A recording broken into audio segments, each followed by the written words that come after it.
It's a natural conversation. Let me know when you're ready. You rolling? I'm going to step away. Action. All right, cool. So, Miss McGuire, so this is just you and me in the room. No cameras or anything. Nothing here. 0 cameras. I wanted to invite you to sit down because you were one of the most influential people in helping me get through one of the toughest times of my life. The time that actually shaped a lot of what I'm doing in my life, my purpose and everything. Do I get an award for that? In time, I'll dedicate my Grammy to you. I better hear my name. Or my Oscar, because I'm trying to get the EGOT here.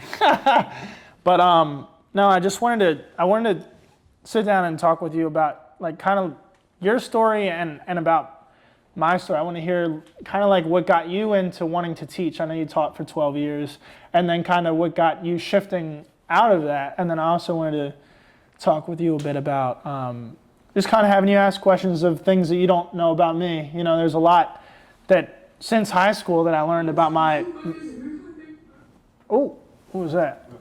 My roots. Okay, I think they figured it out, but it's all good. We're gonna keep it rolling. We'll edit it later.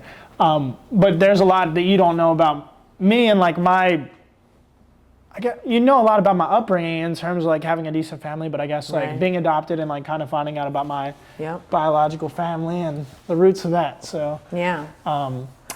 yeah. Why don't we start out by this gem could weigh you down here. This thing is, Yeah, it's a pretty big. It's a crystal actually. It's I know what it's it a type is. of quartz, titanium something quartz. It's for the throat chakra, communication.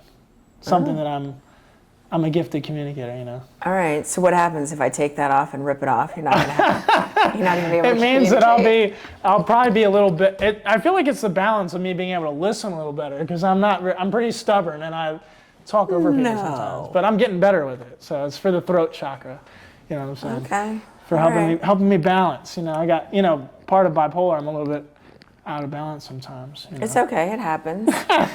You're getting that under control, right? Yeah, I'm pretty under Well, we control. should take it back to where it all began. Let's take it back.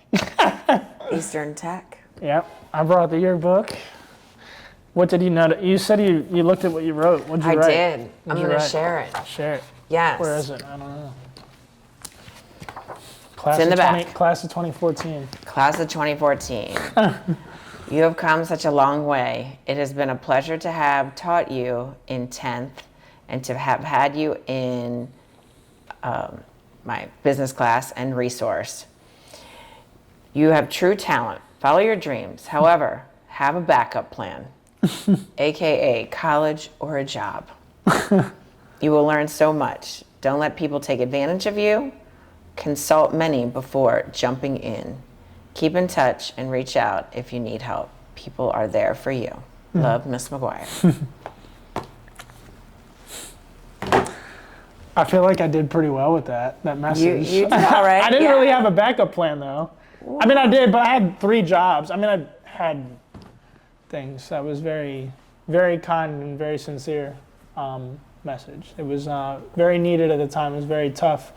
I remember back then I wanted to, I was rapping. That was what I got started in. So I guess I merged it with the mental health. I guess when I say I don't have a backup plan or didn't have, I guess I still went for it. And I did it my way. I dropped out of college, but now I train in a college, so it's weird, in mental health. Yeah. And it feels authentic to me regardless of whether you call it a backup plan or not. It's part of who I am. It's a part of the merging of the art and the mental health to make the world a little better. Well, I think it's just that you had to find your way. Yeah. You know, college wasn't your thing. I don't really think school was your thing. No, I wasn't a good... No. Tell the people what I was. 9th grade. What was I like as a student? Let's hear it. I think like 9th grade, I remember the swing class that you were in of mine, and it was every 3 weeks you rotated through different teachers, and I swear, like there was something wrong with your butt cheeks because you could not sit on them. You could not sit on them.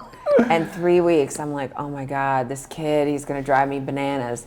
And then I found out that you were gonna be in my career major class in business. And I'm like, oh, Lord help me. Lord help me. But you know what though? It was good. It was good. And at the time, I was not teaching, I don't know, I might have been teaching one business class because that's when I had transitioned. Oh yeah, I was. Yes, that's correct. I was teaching one business class because I had transitioned from when I came into teaching, I was a business teacher. And then I kind of saw like the writing on the wall. And I got my special education / administration master's degree. And what do you mean by the writing is on the wall? What were you finding? Yeah, they were fine. I was seeing that they were cutting back on business classes. So it's kind of one of those things where you just kind of have to figure out like, okay, well, I'm not going to be able to stay in this school much longer if I don't kind of transition. And it ended up working out in my favor because I had wanted to get into special education and into the resource room at Eastern Tech. Because back when I was in high school, when they were first transitioning students with disabilities into the school system, I was actually a peer helper. Wow. In my 12th grade year. So I've always had it in me. And then I also did like Future Teachers of America in my 12th grade year and went to an elementary school. So like I always had that teaching inside of me. But you know, it wasn't until I had to find like what grade was really my grade, which was, you know, high school. Yeah. So I enjoyed it. I mean, when you came into my 10th grade class in business, it was lovely. Like I love the class. I love teaching business because it's kind of one of those particular subject areas where you can kind of take it any which way. Yeah. You can be kind of like your own destiny. It's an innovative, like you can be an entrepreneur and create whatever you want. Correct. So, I mean, my favorite class that I taught was probably entrepreneurship, which ended up being a class when I left teaching. I taught it in the college setting for a year and a half. Okay. So you taught college after Eastern Tech. You left our graduating year, didn't you? I did. I left in 2014, and I have not looked back. Yeah. Because there's bigger and better things. I miss the students. So I did do a stint of substitute teaching when I moved to Florida in my daughter's school. And I Oh, that's cool. I didn't know that. Yeah, that was exciting. What are the kids like there compared to Eastern? No, they're maniacs. All the boys want to touch other boys. All the girls are like, oh my God. Yeah. What grade was it? It was 7th. I was a substitute teacher, so I. At her school? Oh yeah. Was she embarrassed? No, I asked her if she wanted me to do it, and she was like, yeah, sure, Mom. And then I got to know the kids, and then the kids got to know her. I mean, you're like the cool mom, right? I don't know, but. Did you do the field trips? No, I didn't do any field trips. Nope, I didn't. Okay. No. Just substitute teaching. That's pretty. Yeah, but you know, I miss my Eastern Tech days. They were good days. The resource room when you used to come in there. You know, 9th grade was definitely a transition period for you. 10th grade was definitely like the hardest. The hardest year to. Yeah. But I think it was a good year for you. I think even though what happened, you know, things start to develop in students either when they start to go through puberty and things like that. Yeah. And so what happened was just that. Well, yeah, and for me, that time was really hard. Looking back, I think to the first time that I got sick, you know, with bipolar, and it's so weird to kind of like look back at it now. Now I'm 28, so that was 12 years ago, 13 years ago. And it's interesting to think about the parallels that I can see between like having like a really deep thinking mind, and like crossing a line of sorts. Like I, was very obsessed with like conspiracy theories or like things like that. Like when I was sick, like obsessed, like I couldn't turn it off. I would like worry about it. Yeah. Like, or, quick thinking, I could like, hip hop was one of my like favorite things. Oh yeah. Like the rapping. Like I rapped. I mean, I sang choir growing up. So like I used to sing the Backstreet Boys when I was when I was 2. I used to sing. I had the VHS tapes I had the VHS tapes. I'm showing my age over here. Well, I won't go back. I had the like, VHS cassette. tapes. I had and, the cassette tapes. Yeah, and so, yeah, I would sing. Music was a big part of my life growing up. I always felt a connection to music. I knew that I was adopted too. I mean, I didn't know about my birth father ended up being a singer. I didn't know these things about him. We met later on in life, which we'll get into later. But basically, like, my point is, like, music was a big part of my childhood, and then chorus and all-county chorus in middle school and stuff like that. And then Eastern Tech didn't have, like, a big music program at all. They didn't have very much. No. They had, I was sing chorus, like, an extra year. They only had us take it, we could take it once and then pick another elective if we wanted to. A lot of people took PE or whatever.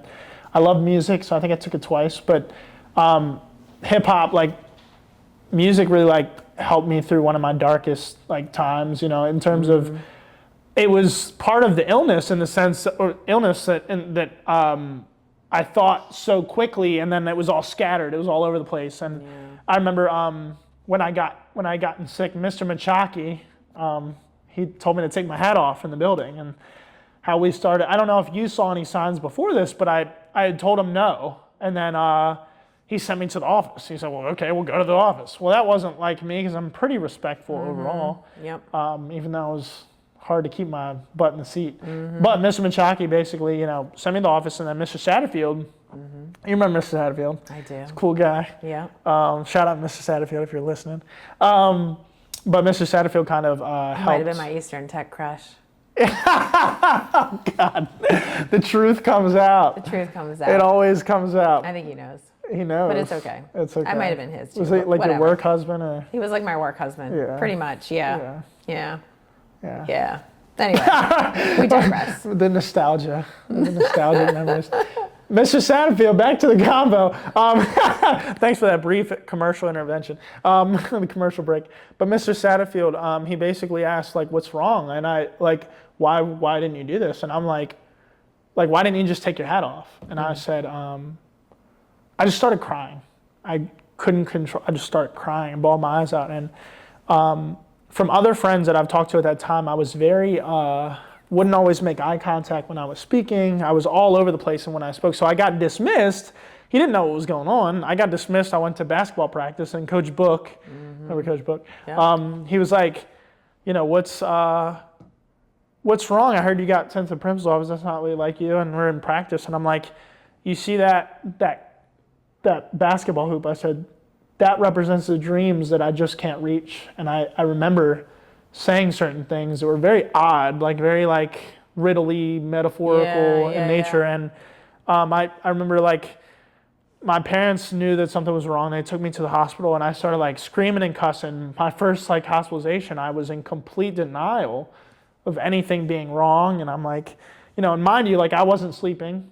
I was running on adrenaline. I was running around the school after basketball practice. I probably got a couple hours of sleep every night, and it's the back end. And then, did you notice anything in the classroom before I had gotten sent to the hospital? Did you notice anything weird, or do you maybe not remember? Or? I don't really recall.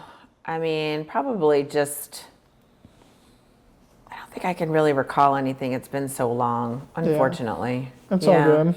Well, it doesn't matter, because I ended up going to the hospital, so you didn't see much of me for a few months. I mean, the first hospitalization was about 2 weeks.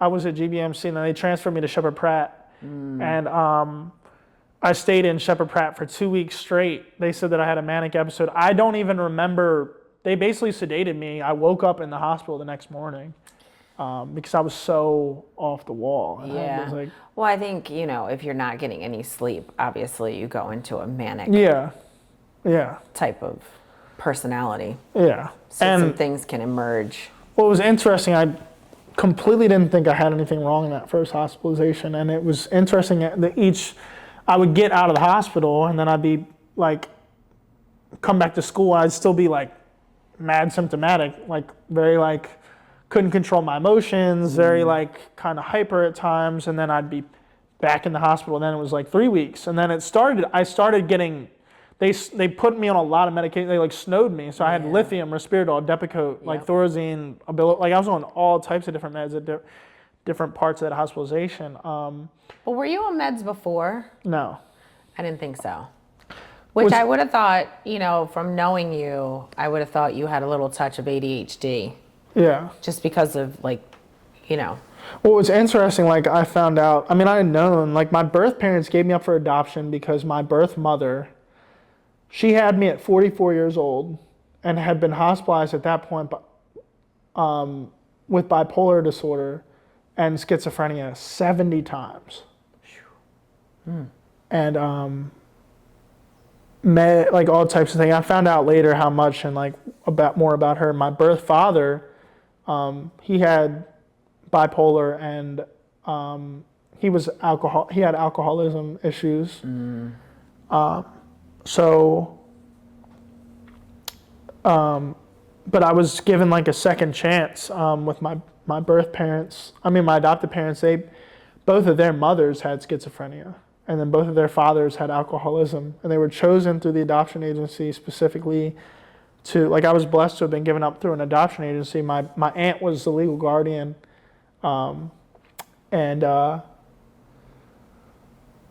She helped my mom. She was a nurse. And she kind of had to take charge of, like, she was her legal guardian for decades. Yeah. And she just stopped being her legal guardian a couple years ago. But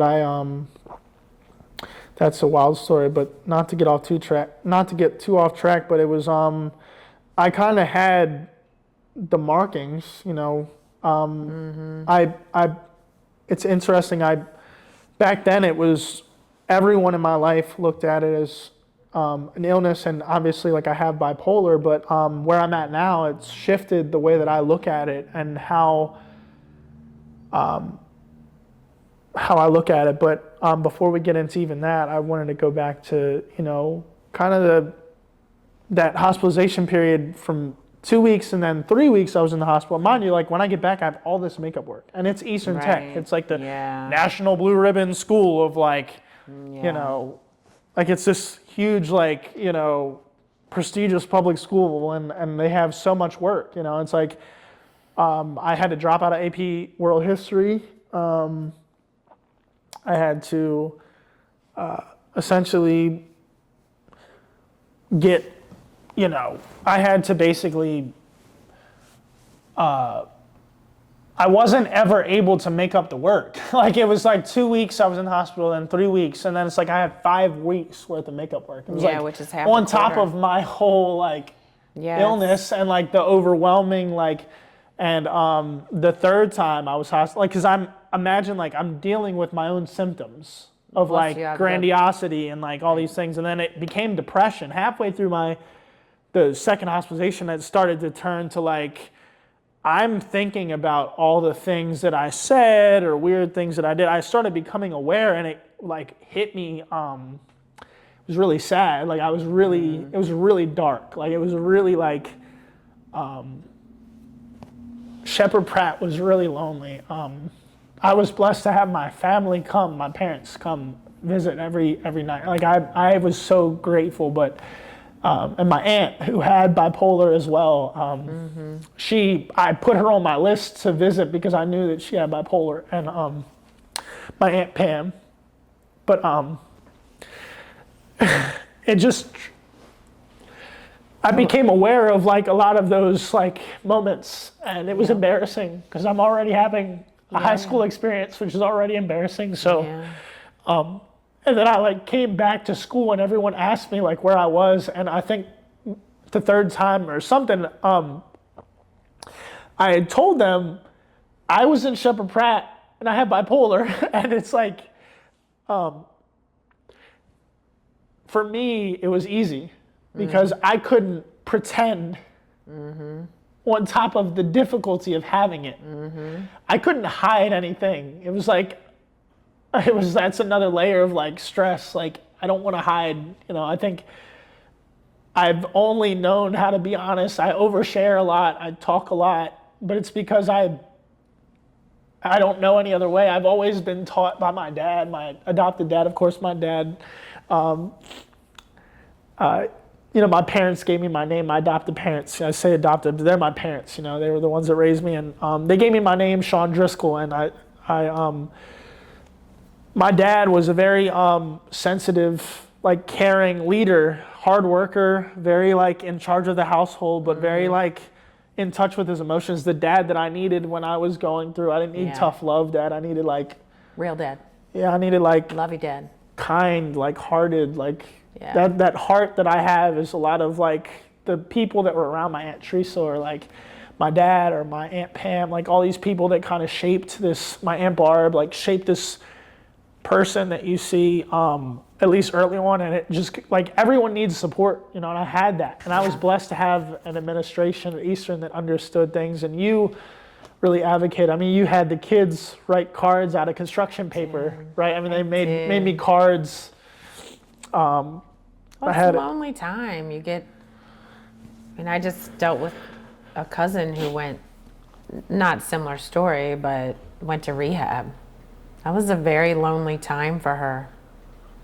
Not that it's the same. No, it's lonely. No, it's very lonely. They're very similar in their experiences. It's and the system that we've created isn't.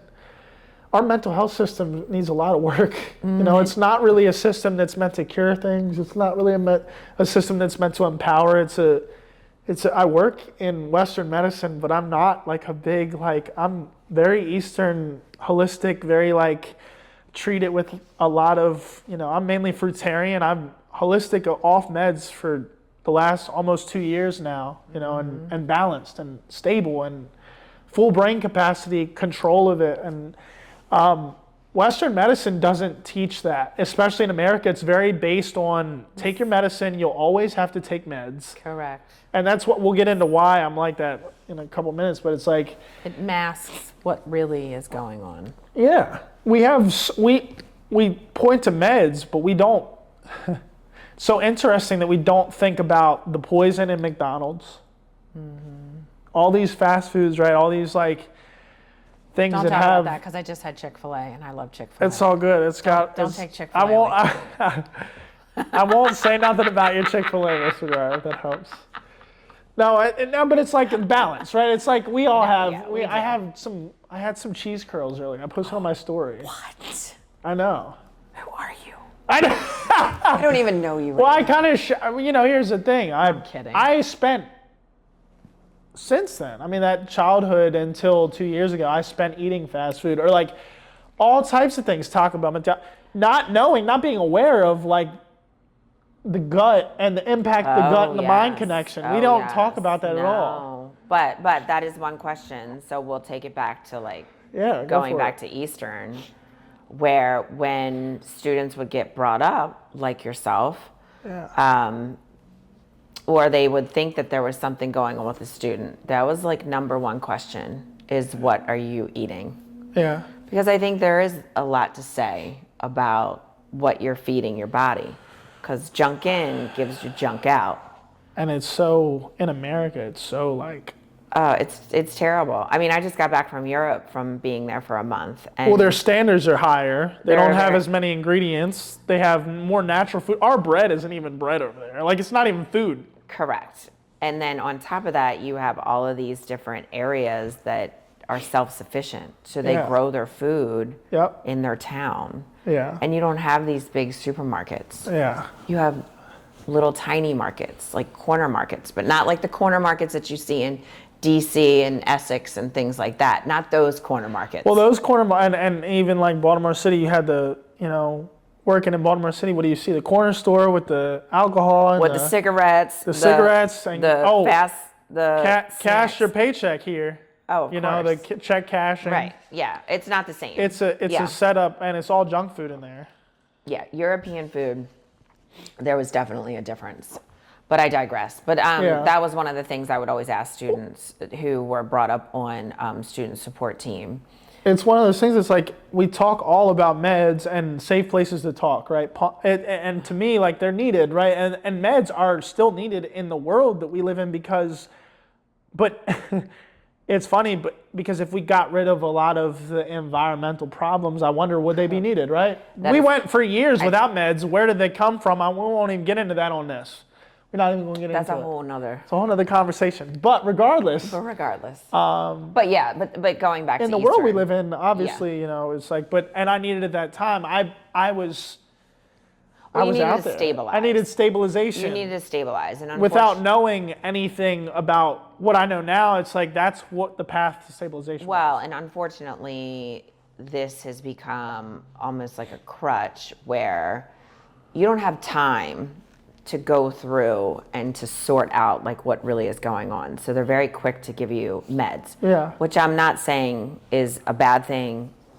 It can be a good thing. It can be good and bad, right? Yeah. So that time that you were out, you had a lot of catching up to do. Yeah. And you had a lot of things that you had to get done and to keep up with your grades and to stay in the school. So, you know, you have to go, you have to do what parents do, what they think is right. And they did great based on what I needed at that time. That is correct. And I think as far as like the rest of your school time at Eastern, it was very productive. I mean, I think your meds were adjusted. Obviously, you spent a lot of time in the resource room, which was great with me because I could keep tabs on you and make sure that everything was going well. You're keeping up on everything. But all in all, I mean, I think overall that you always had like this dream of becoming a singer and becoming some type of speaker of some sort or, you know, advocate. I love attention. We do know that. Yes, we do. I think the last couple years, that mission has kind of come into its place in a higher space than just attention, right? I think growing up, I loved singing and it was me. Like, not that I was ever like truly selfish. Like, I love people, I'm kind, but it was sort of more of in a place of like, I want to do music because I love music. Mm-hmm. And now I look at music as a tool to reach people and an art form to help people, you know? And I think as I've gotten older, you know, I pursued it. You know, I was 18 and I went to college for a little bit. I had a job and then I dropped out of college because I wasn't focused in the class. Like I was wasting a year at CCBC. I didn't do good with it. And then at 20 years old, I kind of got, you know, my first job in mental health. And mind you, like between 16 and 19, I got better. I had 3 hospitalizations. I got exempt from the third quarter so I could pass on time. The administration, whether it was you, Miss Murphy, or whoever else helped with that, Mr. Evans or Mr. Satterfield, like there was a lot of work behind the scenes that I didn't get to see because I almost failed. Like I almost had to get held back. Correct. It was so bad. Like I mean, and that would have been another blow to an already tumultuous like year. I mean, the hospitalization was hard enough, but then I remember that third hospitalization, by the way, too. Like I remember being so sad that I didn't know what I was doing wrong to not go back to like, it's like, how much longer will I be in here? Like I miss my family, I miss my friends. I was in there for 4 weeks, that last stretch. So, you know, 2 weeks, 3 weeks, it's like, it ate at me eventually. And then it was like, but I was still like, I became stabilized from the support that I had around me, and then like the early intervention program at the University of Maryland Medical Center. So Dr. Hackman, she weaned me off of every medication except for like Depakote and then Abilify. Mm-hmm. And then I had stopped taking Abilify and Depakote for a couple months, and then this was when I was like 17 or so, and I didn't tell my parents, and then they my dad saw what would happen when his mother would go off her schizophrenia medicine. Mm-hmm. She'd be in the state hospital, and she's like, my dad had a very challenging upbringing. He vowed to never be what his father was. Mm-hmm. His father only told him he loved him twice in his life. And one was before he was dying, or when his mom died. It was my dad was blamed. He was the middle child. He didn't get to go to college with the money like my my uncle, my late uncle, my godfather, he got to go to college at College Park. And then his sister was the baby, my Aunt Teresa, my Aunt T2, a different Aunt Teresa, but I called her my Aunt T2. But she was the baby and she kind of got spoiled.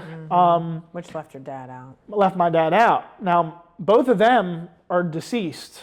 My dad is 67. Both of them are gone. Wow. They died 10 years ago. Wow. 15, well, yeah, I guess both of them were gone 10 years, almost 10 years ago. Maybe Aunt T2 was like 8. I think my uncle died when I was in middle school, 8th grade to 9th grade he had passed. And he passed away from alcoholism, liver and kidney failure. My aunt passed away from, same thing, Wow. liver and kidney, like she overdosed or something on, she had like prescription drug issues and my dad is the only one that can have a drink and not go like, and he was the only one, he got the short end of the stick. He was blamed for my grandma's postpartum depression and schizophrenia onset because after she had him, she got, like that was her onset of symptoms. And so my dad resented, my grandpa resented my dad. I never met my grandfather. But he told my dad, he beat him, like he hit him with the belt all the time. My dad chose to be the generational curse breaker. That's good. Yeah, and it gave me the support that I needed to break my biological curses, right? I mean, I had this support that I needed, and it made a difference, right? And so that's the biggest difference, and the privilege to have that. Not everyone has support, and not everyone has that. But my dad has been through, he chose that. He chose to be kind despite being ripped apart, and like kind of, and he was a hard worker. I got a lot out of like my dad's work ethic. My dad is a very blue collar, worked for the city, worked his way up. He didn't get to go to college. He started as a construction laborer, and very, worked for 40 years about at the city and retired, has a pension and everything. And He likes the Ravens. loves the Ravens. Very, very just blue collar, very, taught me a lot about work ethic and sacrifice. He worked storm duty, so he didn't really get to, see a lot of the snow days that we had, a lot of, when the kids were, when I had out, he only got to play in the snow with me once. And he always, he's very emotional, he's a very kind guy. He's like, So did your mom come out and play with you? Yeah, my mom did. But that was one of the things like about, he loved his family. My dad really, he took that, and he made his own family, and he really enjoyed raising me and having an opportunity to adopt me. He couldn't have kids, so I was an only child, but I had, biologically, I have a half sister on both sides. So I have 2 half sisters. One that I know now, get into that. Right. But one that From your dad's side, right? So I know the one on my mom's side. Mom's side, okay. So my sister Catherine is funny. She was in the foster care system. She turned 38, so she's about 10 years older than me. And she was adopted by her foster mom, and I won't get into too much of her story, but long story short, 2 very different upbringings. But we met for the first time 3 years ago. This story is wild because my birth dad, I had been searching for my birth parents for about 3 years. This was in 2019, end of 2019, I met him for the first time. I'd been searching for a few years. 2 years of those 3 was with the adoption agency, and the one adoption social worker got fired because she wasn't doing her job. So 2 years gone by, nothing came of it. This beautiful soul, Alana, came on, and she basically helped me find my birth parents. I was always told by my adopted parents that they loved me and they gave me up with love because they couldn't raise me because they never had their own. If they were ever jealous about me finding them, wouldn't know. And they were trained, in the adoption classes to tell me as soon as I could learn that I was adopted. So there's no weird identity crisis at 18 or later in life. It's you know where you're from. And I'm thank God I might have resented them or whatever if I found that out, right? So my biological So long story short, I was curious, so I went to the agency and So your Baltimore City social worker helped you found? yeah, help you so it was with find- Adoptions Together, which is based in Rockville, I think. Okay. And my birth mom was from Montgomery County. They lived in like Montgomery County. My birth father was from New York originally. His father was from Colombia, like South America. Oh. So I'm like a quarter Colombian, hence the name Sco Romero. So his name was Antonio Romero Jr. And I was actually named, I found this out too, I was named for 3 days Antonio Romero III. Ah. So Sco Romero comes from my biological grandfather. His name was Antonio Romero. Then my dad's junior and I was the third for 3 days. And then I was adopted in the blizzard of 96. And so my parents named me Sean Driscoll, but I simultaneously had like, you know, I had no idea I was Colombian until That's interesting. a couple years ago. Yeah. When you met your real dad. Yeah, my biological father.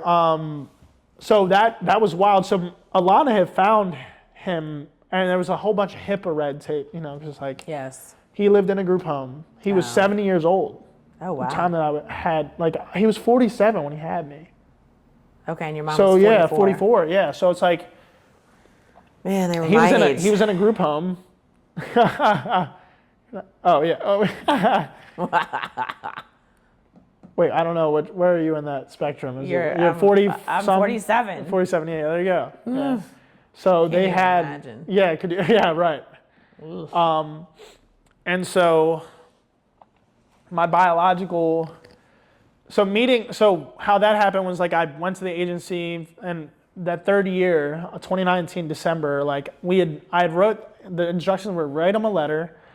They were gonna send it. Nothing got back. They found the number on file for both my birth mother and my birth father. Nothing came back for a while. They tracked down my birth father to a group home. Finally got through HIPAA, got to talk to somebody, and we exchanged videos back and forth. So he had a video where he said, "Sean, it's great to be in contact with you again, and I hope you're doing very well." And you can see like the tardive dyskinesia. He's got like, and he's like got a gray, old, like he looked old. And then he said, "I hope you're doing really well, and I think about you." And that was the end of the video. And that led to like, and I exchanged a video back to him, and that led to a phone call. Mm-hmm. So we had a phone call. We talked for about 20 minutes, and he told me that his father's from Colombia. He had a degree in history from New York University. Wow. He sung choir. He said, "I didn't make a lot of money, but I sang choir professionally at 12 years old in New York." And I was like, "Whoa, that's really cool," because I love music. And Right. And then he told me like he said you might not, you know, he was telling me like he used to check in on the agency. He told me he was open about, you know, being sober for the last 8 years, but that he had an alcohol problem and a cocaine problem, and but he had bipolar, and I told him that I had bipolar, and I got to tell him about how blessed I was, and he said he was so glad to hear that.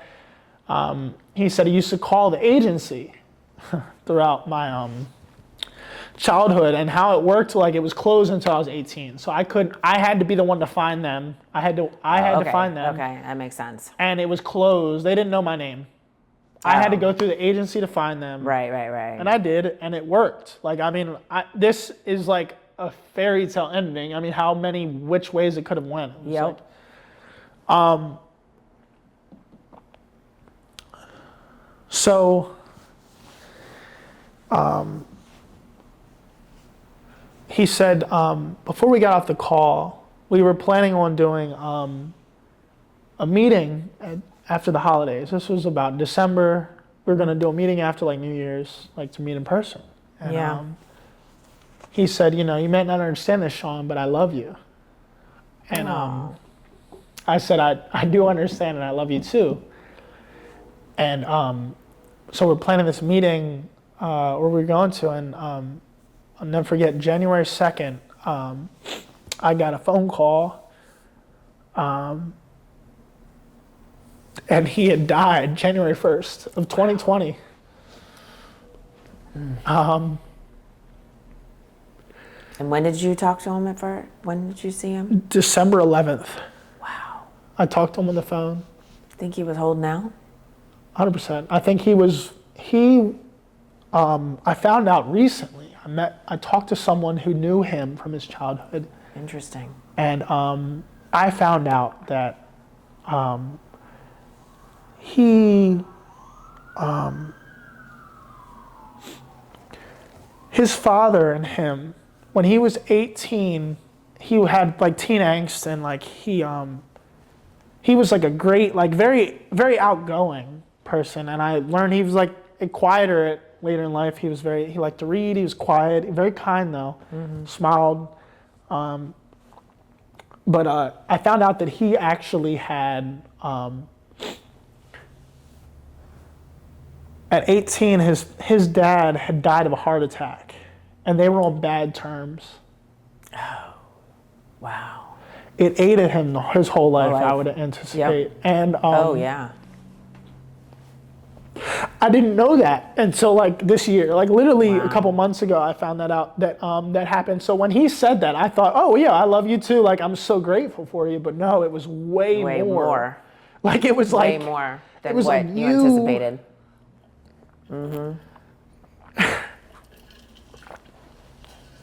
It's like he'd been waiting. That closure. Oh, yep. That final chapter for him to be able to peacefully pass. Peacefully pass. I mean, that was what he was. It was like, wow.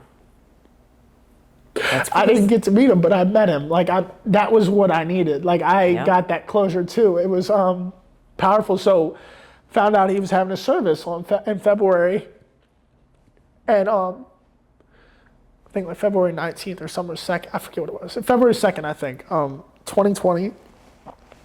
And it was at St. Luke's Episcopal Church in Montgomery County. I was invited. Now, mind you, like, it was like put on by the group home. He didn't have any family that I knew of other than my birth mother, who he said that they were in the same system. So they still loved each other, and they saw each other every couple weeks. That's very interesting. They actually had their marriage annulled because at one point they lived in the same, like, so they had their marriage annulled so they could stay in the same group home, basically. Because, like, at one point, like, you can't. Yeah, because it's like fraternize. So it's like, but they loved each other up until he died, which is incredible. Like they were like actually saw each other. Couldn't raise. I mean, like you'll understand why. I mean, well, I mean they were in the system their whole life. Still, my mom is still. Do you still see your mom? Yeah, I'll get into that. So this is a wild part. So I was at the service for my dad, and he said, so like people were sharing stories, and we had gotten word. My adoption social worker was there, Alana, and she had gotten word that my birth mother might be there. So we were preparing to not say anything because we didn't know her mental state. We didn't know what to expect, and we were playing it safe and kind of rolling with whatever was there. But we were not anticipating. I was like devastated because I'm like, oh my God, my mom's right there. We haven't been able to get in hold of her. The number wasn't working, whatever we had on file. So, so I saw this lady with a cane come in, and I had an old picture of her, and I'm like, oh my God, that looks like her. There was two ladies next to her. So she sits we're already in there sitting down, me and my social worker, and then a couple rows in front is my birth. Well, I thought this lady is my birth mom. I thought it could be. It's the only one in the room I thought could be. So the service starts, everyone's sharing memories, like, and it's only group home people, no family. And then the lady, I'm sitting there just quiet. I'm just listening, and I'm crying. Right. But the lady with the cane raised her hand. And she said, I was married to Antonio, and I had a baby with him in the blizzard of 1996.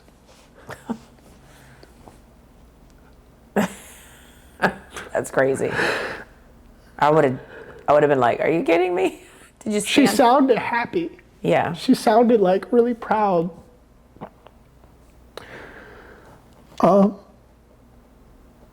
It brought her joy to share that. And And then that was like it. That was it. And I'm crying my eyes out. The one memory she shared was me, the baby And you're that in she the had room. with him. And I'm in the room. She doesn't she even didn't know. know. She still doesn't know I was there. I'll explain that. So like, Wow. You didn't say anything to her? well, I didn't have an opportunity to because I was like, oh my God, she sounds proud. Maybe we could. And I'm looking at Alana. We didn't say anything. And then the service keeps going and she's like, well, why can't anyone tell me how he died? And then she like storms out. You're like, It's like, okay. all right, good plan. And now we know But what happened here. Alana like got to talk. So there was two ladies next to her. One was her therapist. Oh my God, what? One was her therapist, and one, She bolted out. right, was her sister. Oh, the sister who, My Aunt Mary Jane. yeah. So I talked to my Aunt Mary Jane. Alana was like, Vicky's son is here. And we like look at each other and we walk over and we hug. And she said, I always wondered how you'd turn out, how you would have turned out. You're like, "Here I am." She's like, I would have raised you myself, but there would have never been any peace in the house. Vicky would have always had something to say about how I raised you. You know, Isn't so that I helped interesting? give you up for adoption. Yeah, and she said, look, I wrote a book about your adoption. It's called Rebecca's Rose, and it's under a different name. It's a fictional story, but it's a real story about what it was like. Probably From her perspective of like dealing with her sister. It's like a memoir Oh, of yeah. like from her perspective of how hard it was. But the first chapter is called The Blizzard, and Rebecca is Vicky, my birth mom, and the rose is Sean or Antonio, and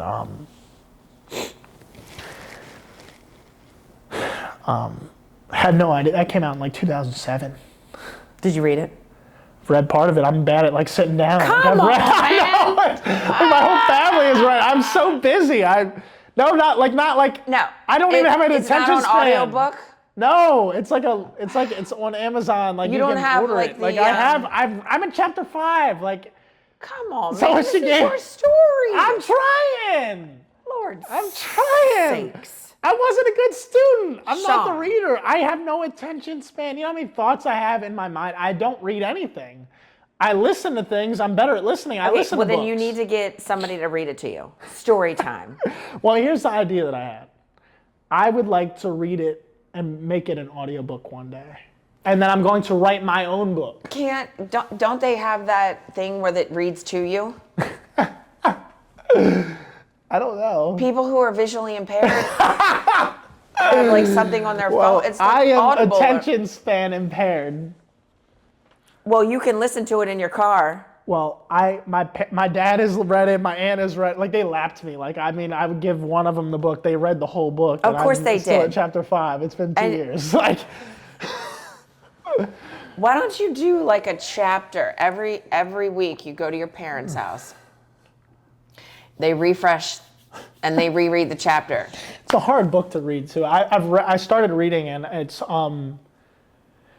it's hopeless in a lot of ways in terms of like hearing my mother's story. It's like the memoir flashing back. So I think that was another part. Like I started reading, I'd break down and cry. I mean, it's like how hard of a fighter she was, and yet the system was not set up for her to ever live a normal life. She's been, But- you know. But you like, should look at it the opposite. I know. way. It's like, Is it no, the I am. system- It's just really hard to like digest. Understood. Like, no, I look at Understood. it as like, it just, from the makes sense. perspective, it was like, No, it and it makes was sense. also like really hard, like hearing about my mom being suicidal, or never being suicidal, but my aunt thought she could be. But she said, I lived hell on earth. I'll be damned if I live hell after my life. You know, it's like, Yeah.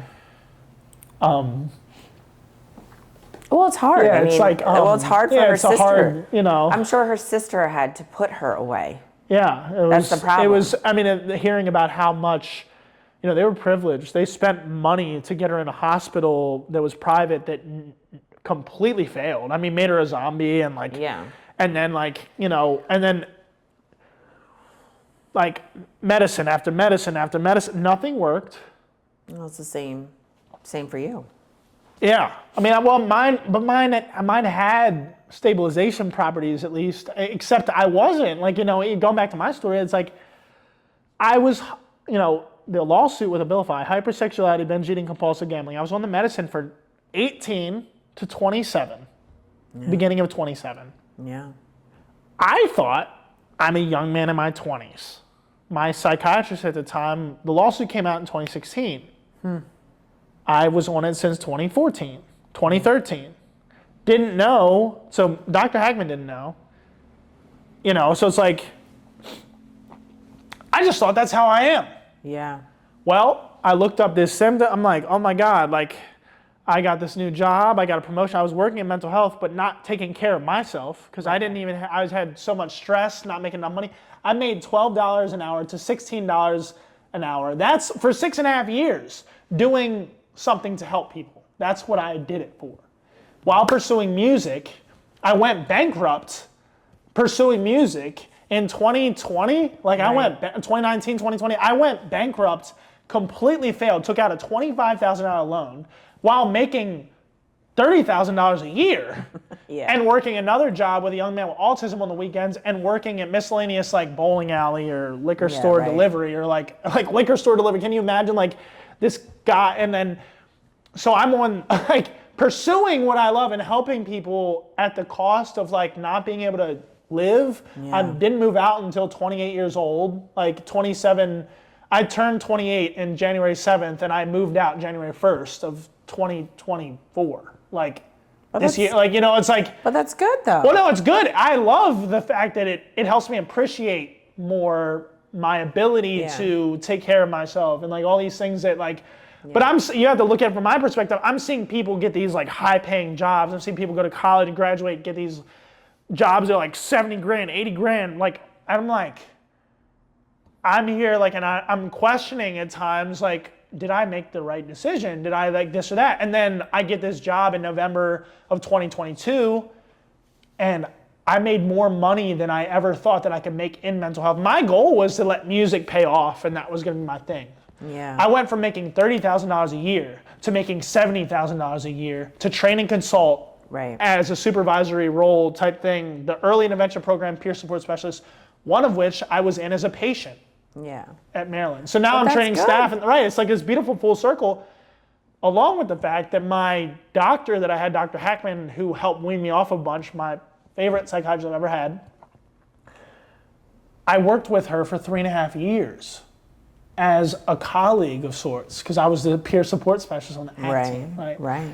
And these beautiful, like, full circle moments. Yeah, it's like these beautiful moments of like, wow, like I'm actually like, serving on this assertive community treatment team in West Baltimore, South Baltimore, and I'm like helping clients and I'm working with the doctor that I had as a patient and it's like this weird like, but it's peer support is literally that. So it was like, she knew more about me. I was okay with it. It was very professional, but that's a boundary thing. So it's like, but yeah, that was my doctor, but that became my colleague, and even with my birth, like learning about my birth family, that's another full circle moment. My sister, like, so my aunt told me getting back to that, my aunt told me at the service about the book, and then she says, you have a sister. Who's been looking for you for the last 8 years. And I didn't even know where to tell her to look because I don't know your name. It's like. Because you weren't the same name.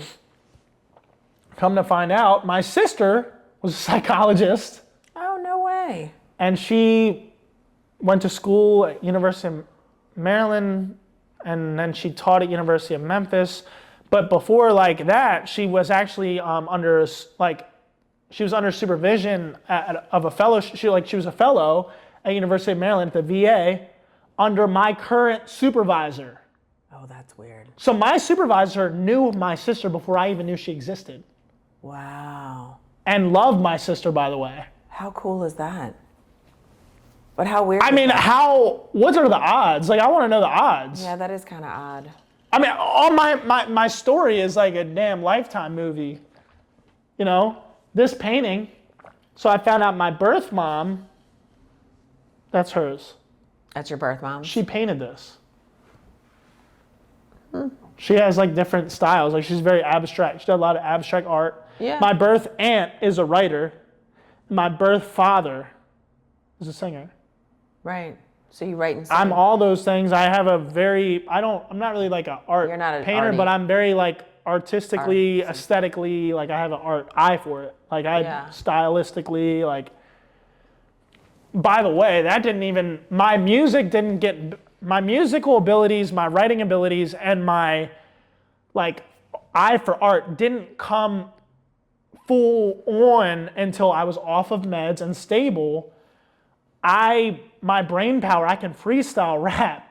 I can write top 40 music. I can write, whatever, hip hop, top 40 R&B, and I write it so much quicker off meds. That process was painful. Like I went off meds January of last year, 2023. Mm-hmm. And it's September at the time of this filming, by the way. But the little Deadpool, like I'm talking to you guys. Right. But I went off of meds January Make sure 2023. we're What time do we staying got within on time. here? Yeah. Told you it's a lot to get into.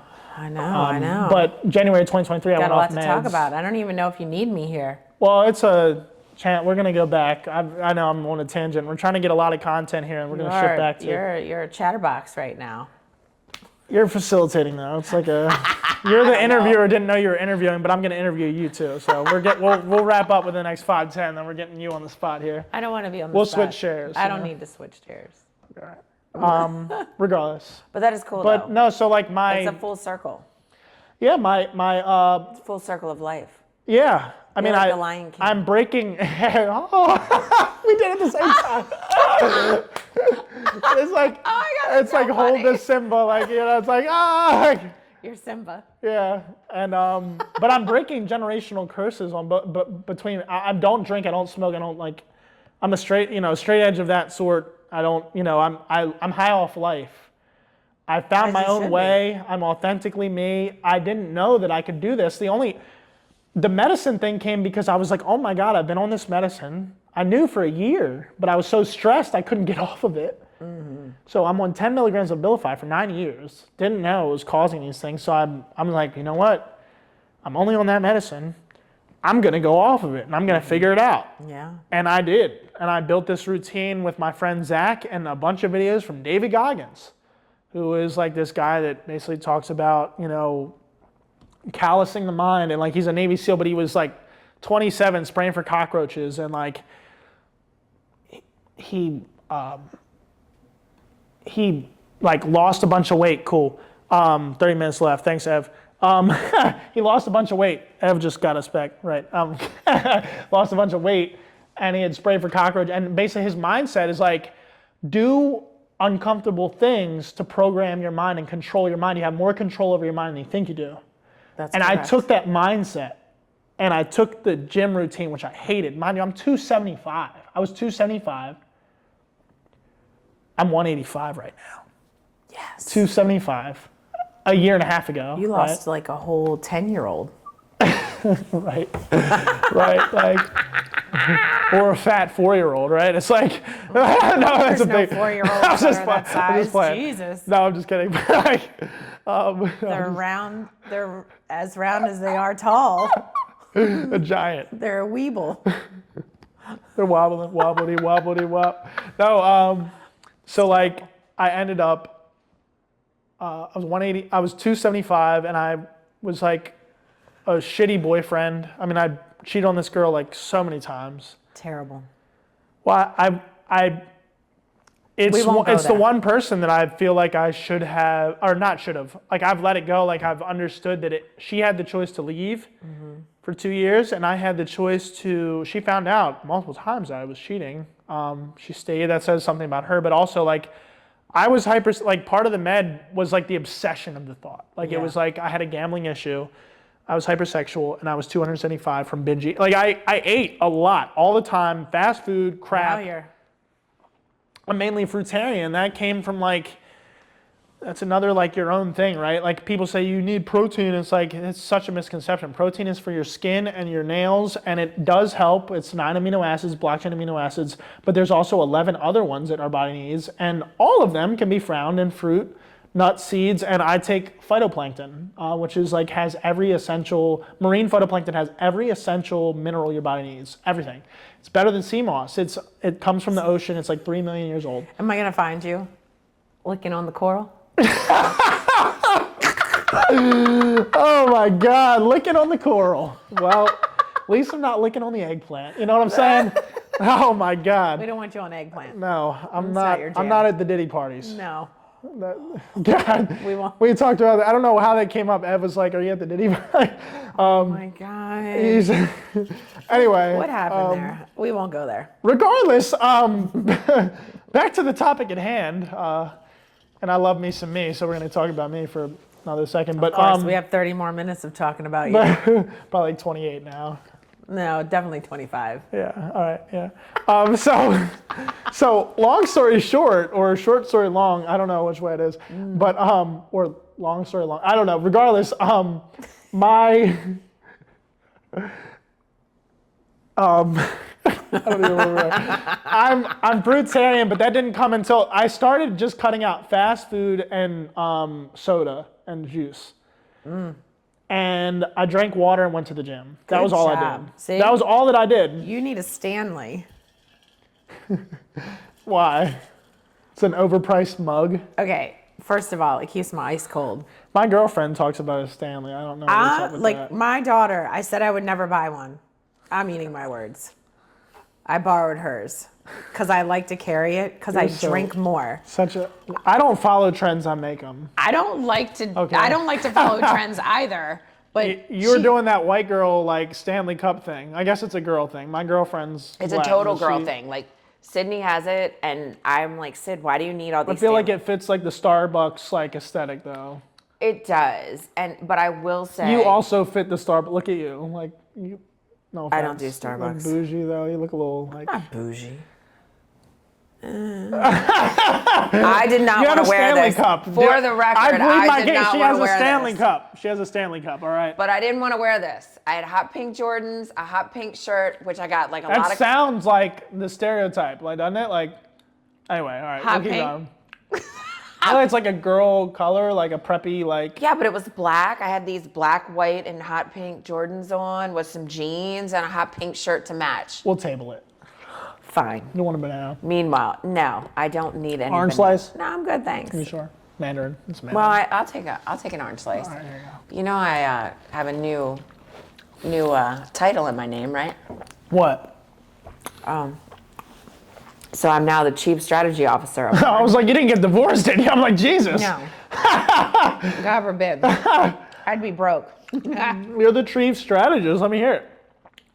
Yeah, so Of what? Of a media company Wow. in government contracting. Wow. I just got named last week.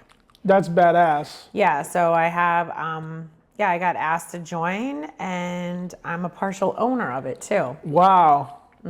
So what made you get into the event space? I remember we've talked about this and you said you didn't know that it was going to get like this. I did not know. I told Tell the people what you do. Tell them what I said to somebody on the plane today, she asked me what I did for a living, and I said, well, I curate events. She was like, for what? I said, government contractors. And she goes, how did you get into that? I'm like, if I told you, I wouldn't even I got into it because I used to hold happy hours, literally, free happy hours. Wow. That's it. Sounds like your thing. It is totally my thing. It goes back. I want to get white girl wasted. No, I I don't. want to get, no, just kidding. I'm just kidding. I'm joking. It takes me back to my Miller Lite days when I used to be a Miller Miller Lite Lite girl. No, that's cool. So how did it develop from there? I mean, you're doing of like course- huge events. Yeah, so of course I left teaching, and then I got picked up by my cousin who owns a government contracting company, and he's the one who hired me in 2014. And before that, I was doing some work with him already, doing some contractor work, some government contract work as a consultant. So when I went to work for him full time, I was his accounts and relationships person. So I was in charge of going out, meeting people who do like somewhat of the similar thing in government contracting, and trying to get ourselves like on teams for particular contracting bids, for government contracting bids, so that we could get, more employees. Yeah. Anyway, long story short, about a couple years into it, we won a pretty big contract, and about 130 other companies did too. So between myself and someone else, we decided to start like doing happy hours and just pulling them And together. they were just free happy hours, Free right? happy hours, you come. It was just more or less like I started it on Eventbrite and, blasted it out to like a bunch of people in the community, and they started attending, and then they became very popular. Wow. Like to the point where it was like 100, sometimes 150 people who would come. Wow. Yeah. So that was a lot. To the happy hour. To the happy hour. And then talk about how you, And then the happy hour. where did it transition to the business? Because now that was like more of a hobby. It just shifted to. Correct. So then the company that I worked for was supposed to be sold. So I ended up going and transitioning out to my own consulting gig. Okay. And then while I was transitioning, I had been asked to work for a government contracting media company. So long story short, it was that piece of the puzzle, working for the company that I used to work for, plus working for this media company, is where like things started to like really blossom. Yeah. Because once I started going over to this media company, then I became even more popular because I started hosting events. And then that company got sold, and I didn't end up staying on with that particular company, and I started my own 4 years ago. It'll be January 2021 is when I started my company. Now, what has happened since that time for you? So what has happened is that at the time when I transitioned to my own company, I was still working. I was working full time also as a professor of entrepreneurship at a local community college in Howard County. And I was... Wait, you were working in Howard County? Didn't you move to Florida? I did. I did. And I Wait, you moved to Florida? Yeah, but it was during COVID. Okay, So so it was remember, virtual. everything was Virtual, online. okay, Yeah, makes so I sense. was an online teacher. You were living your life. I was living my best life. You online. always traveled. You always going on some cruises, even as a teacher. I was always traveling. So yeah, so when we left and went to Florida, then that's when I basically had to kind of finish out my year as a professor. I started my own company because I had gotten, this company that I was consulting with got sold, so I had to start my own company. And I just kind of realized that maybe this is like my destiny. This is what I'm supposed to do.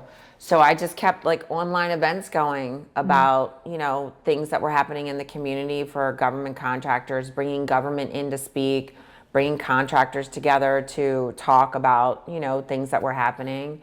And then all of a sudden, like once we started getting back in person, I started creating events that I used to again. Yeah. And they became very popular. And then they kind of like just started So snowballing. grassroots too. Yeah, Right? it It's was like like- everyone's just like there. Right. So yeah, so now I host like events pretty much every month or every other month with a range of like 200 to 400 people Yeah. in a setting, which Holy is, crap, yeah. which you've been to And they're experience. not, they're a pretty penny. You gave me complimentary tickets. I'm glad because like, this is, yeah, congrats. Like that's a big deal. It was so cool. And attending, it was so cool because the same lady I saw in the classroom was on the stage, the boldly, authentically you, and people loved you. You were a lot of people's favorite teacher. Business class You was, made me cry. yeah. Well,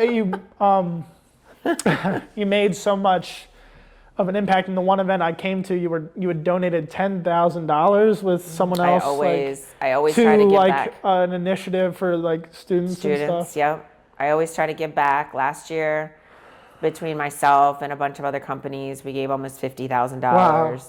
The year before that was like, I think 25. So like every single year we try to do more and do more and do more. So I try to give back to students, to nonprofits that are helping students. That's really like my niche that I like to, even though I'm not in the classroom anymore, like I try to contribute in other ways. Yeah. Yeah. And you were, and it's so, we talked about this before, you always felt like the teacher that didn't belong in the system of teaching. I did not. I felt like, and I really didn't belong in the college setting either, because I just spoke my mind, which Yeah. is sometimes good and sometimes bad. Not in Got me in the trouble. politically correct climate. It's hard, It's very like very hard. controversial to say certain things. It or was, and I definitely was. Not to taper her down, or for sure. No. You didn't taper down for anyone, right? No, I didn't. And sometimes it was to, my detriment, which Yeah. is probably why I recognized that I could not work in the college Well, setting. you need to do your own thing. I had to do my own thing. Like, Now, I are feel you still doing Shelley's events with this new? I am. So now I have Shelley's events, plus I'm the chief strategy officer of a company called Orange Slices. So Oh yeah, and I remember that Orange was Slices? sponsor. Or it was like Yep. a sponsor of yours. Yeah. Yep. Yep. So I've been Pretty putting on cool. events for them for the last year. Wow. He was actually who I consulted with and who I did events with prior when he owned his other company that he sold. So this time around, Are they the ones with the digital book bags? no, but I meet with them on Thursday. I gotta get back. There was a guy. Mike, I see them Thursday. The light skinned guy. Yeah. Yeah. I have his. We fell out Mike of touch, Scott. but we had. I forget if it was him or the other. Yeah, he's like the. Yeah, he Yeah. runs the thing. Yeah. Tell him I said hi. I'll shoot him a text. We were in touch for a little bit. Yeah, meeting Kelly him. and I go and visit his office on Thursday because we're gonna do some stuff together. But yeah, That's so cool. so I'm just doing my thing out here. Plus, Yeah. of course, I do the real estate on the side. I got myself into You got some your hand stuff. in a bunch of different I pots. do. Yeah. I do. Well, like I said, I think that was one of the coolest things was that you were always you, and that's what I looked up to. It was so genuine in terms of like you being kind and getting all the kids to make cards out of construction paper in the classroom, or always being boldly like fearless in who you are and not caring what anyone else thought. You know? can't care. Like my girlfriend and I just talked about this today. She was talking about, of course, like you just mentioned about me traveling. Like we spent a whole month in Europe, and 2 years ago, we spent a whole month in Hawaii. So she was talking about Hawaii, and she was like, "So, how much do you think that was, Shelley?" So I told her, and she was like, "Okay." And then she was like, "That's kind of like what we spent for where we went somewhere else, like Iceland, and I think like Scotland or something, or Yeah. London."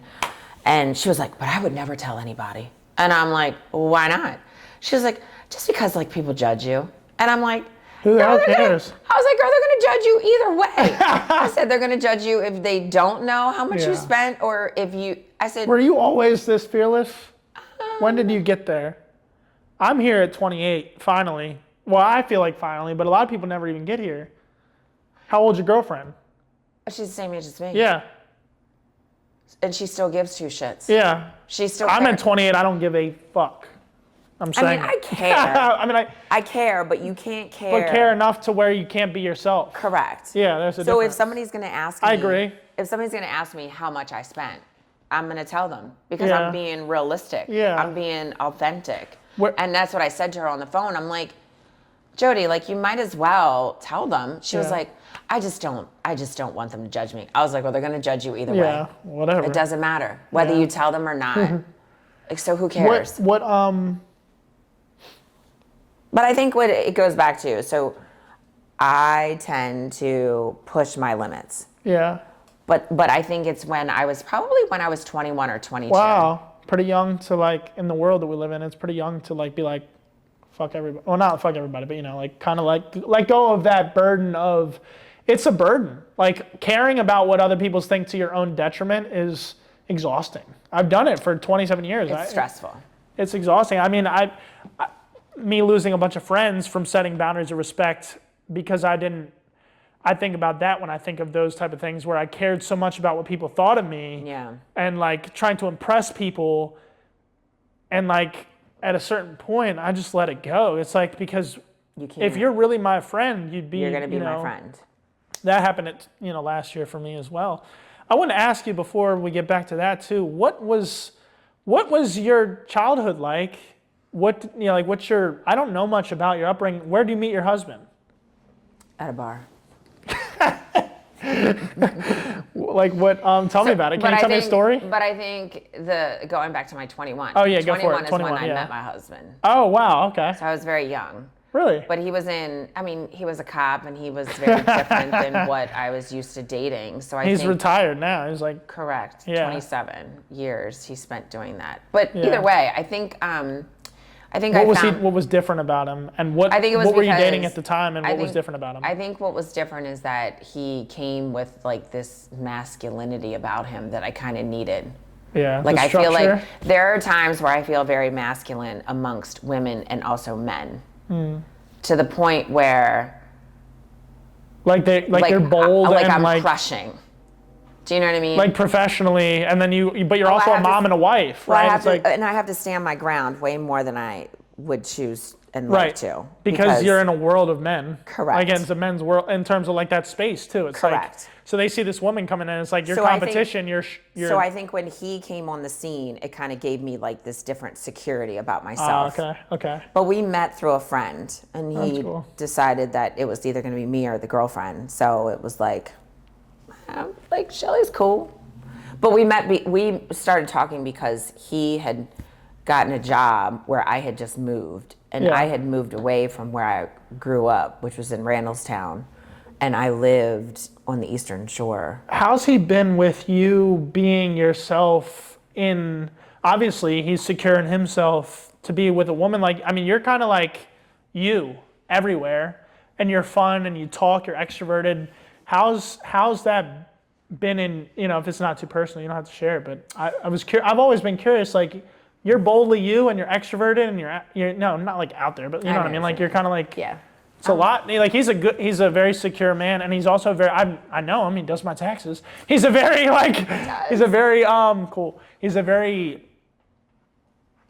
He's on it, and he's he's the head of the house, but it's also like, He's very methodical. yeah. And I think he knows from when we met is how I have been the whole time.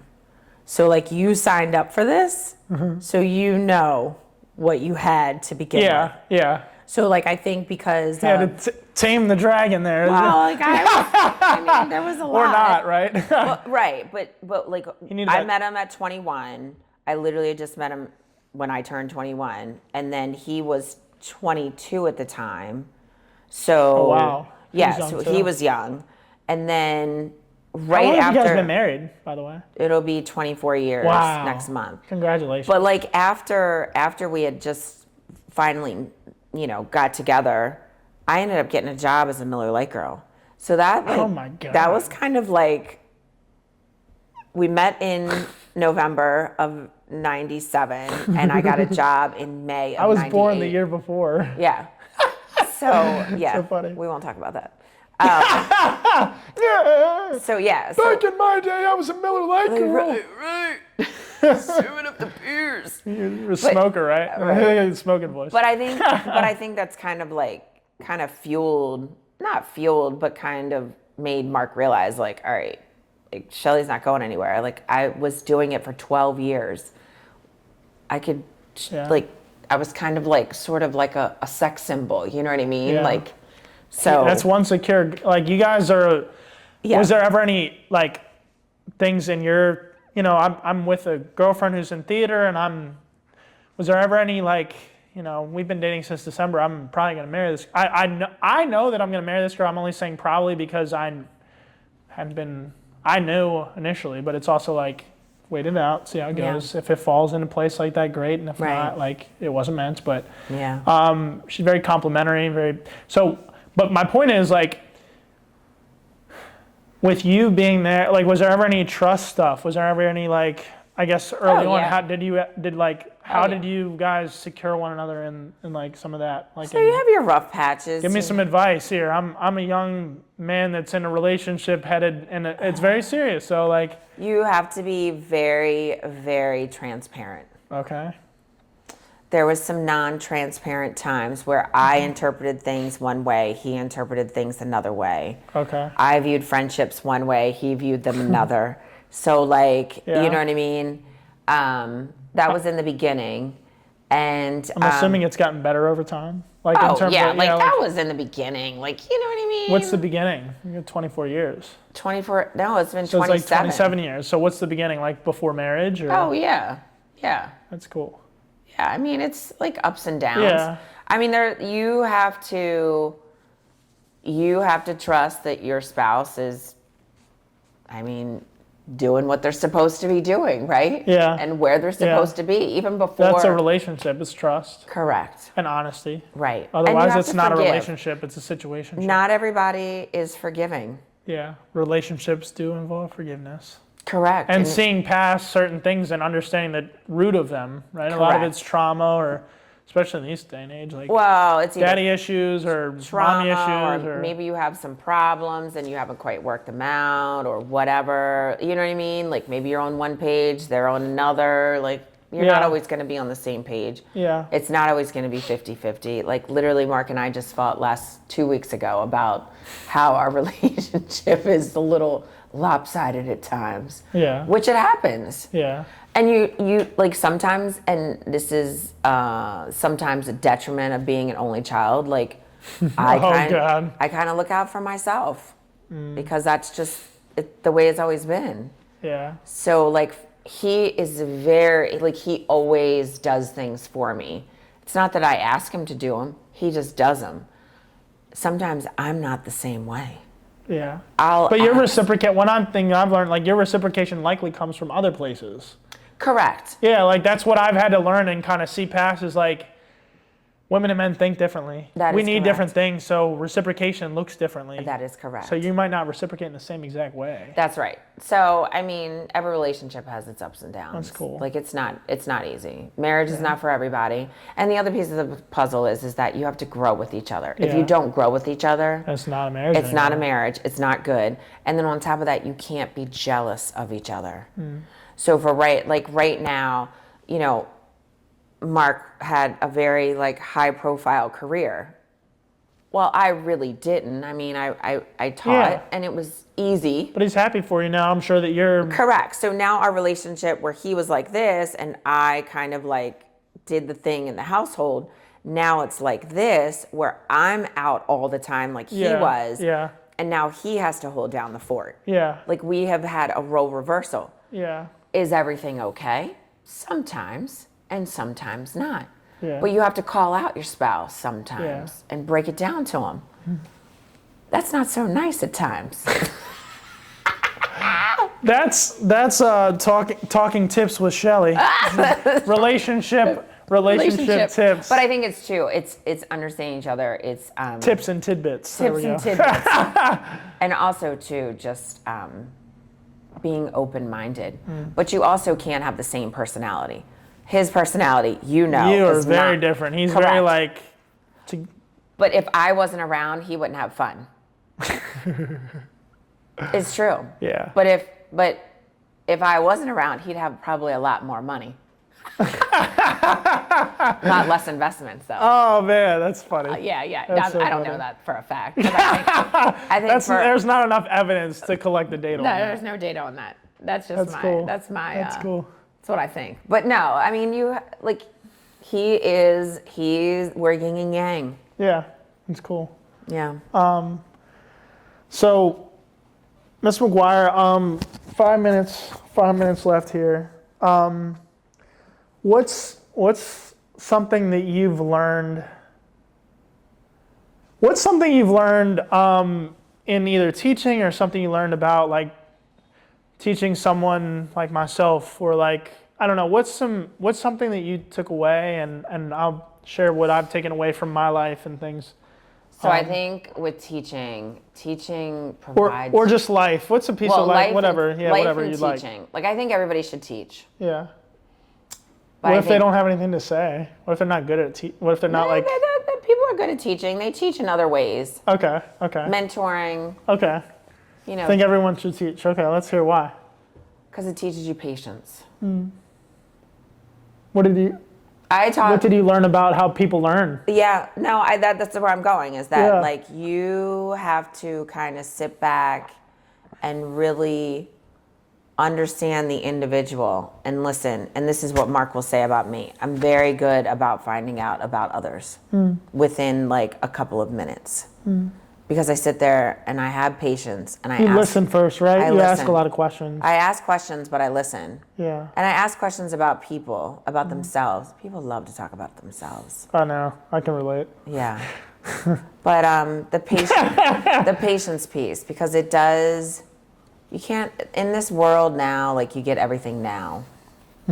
Instant gratification. Instant. That reminds me that you're saying patience, and I think one of the things that I've learned was this year, like my friend Zach, shout out Zach, he always says, discipline in the present leads to future freedom. And I think that's the opposite of instant gratification. And like sometimes you have to be patient, and patience is sometimes uncomfortable. It's like sometimes it's you have to wait. It's like waiting, and it's like, and I know I've been doing my love of music or this or that for 10 years, right? And like, I'm still not on yet, right? But I made some money last year in music. I made like a decent check in music last year, and for the first time ever, right? And after like what it took, right? And patience is one thing that I never thought that I had to be this good at, but I had to be, you know? And it's kind of like with crisis de-escalation when I worked in peer support, is with clients, like you have to be patient and listen first before you assume, and you have to like ask enough questions to gather enough information. And I think it's okay to have self-doubt.